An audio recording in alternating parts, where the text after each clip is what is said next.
मेरा नाम सुभाष है और मैं यूपी का रहने वाला हूँ। ये बात है 19 अप्रैल 2017 की। एक रात मैं अपने पास के दूसरे शहर के अंदर बारात में गया हुआ था। रात को हम लोगों ने खूब मस्ती की। हम डीजे बंद हो जाने के बाद हम लोगों ने नाश्ता वगैरह किया और थोड़ी सी मिठाई एक पॉलिथीन की थैली के अंदर डाली और दोनों दोस्त बाहर निकल गए। उसके बाद हम अंधेरी रात के अंदर पूरे गांव के अंदर इधर उधर घूमने लगे।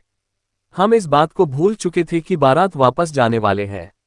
कुछ समय बाद ये बात मेरे दिमाग के अंदर आई तो मैंने अपने दोस्त से कहा, यार लगता है बारात तो वापस चली गई है और पूरी रात हम यहाँ कहाँ पर रुकेंगे। सर्दी का मौसम है। उसके बाद हम दोनों उस तरफ भागे जहाँ पर बस खड़ी थी, लेकिन वहाँ पर कोई बस ही नहीं थी। अब मैंने मेरे दोस्त को कहा कि अरे अब क्या करेंगे, बस तो चली गई है। ठीक है, हम पैदल ही चलते हैं। क्या तुम चलने के लिए तैयार हो? लेकिन रास्ता बहुत अधिक डरावना है और बेहतर होगा हम रात को यहीं पर रुक जाएं। लेकिन मैंने अपने दोस्त को किसी तरीके से माना लिया और उसके बाद अंधेरे और सुनसान रास्ते के ऊपर हम लोग बढ़ने लगे। कुछ दूर चलने के बाद हमें एहसास हुआ जैसे कोई बहुत ही बड़ा सांड हम लोगों को मारने के लिए पीछे से आ रहा है। आज तक इतना बड़ा जानवर हम लोगों ने देखा ही नहीं था।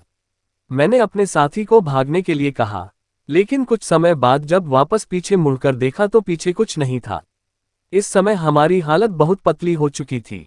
हमारे मुंह से सिर्फ जय हनुमान नाम निकल रहा था।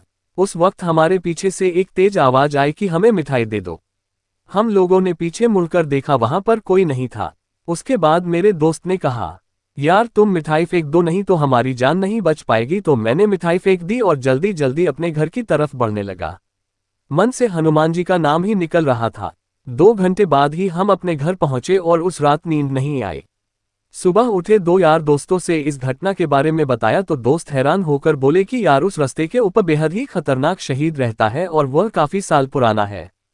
किसी ने उसको यहाँ पर मार दिया था। ये राजा महाराजा के जमाने की बात है और रात को यदि कोई वहां से गुजरता है तो वह उसे मौत के घाट भी उतार देता है। और यहाँ पर कई अन्य लोग भी मरे हुए मिले हैं। उसी समय हम ये समझ चुके थे कि यह हनुमान जी का चमत्कार है और उनके चमत्कार के बिना यह संभव नहीं हो सकता था।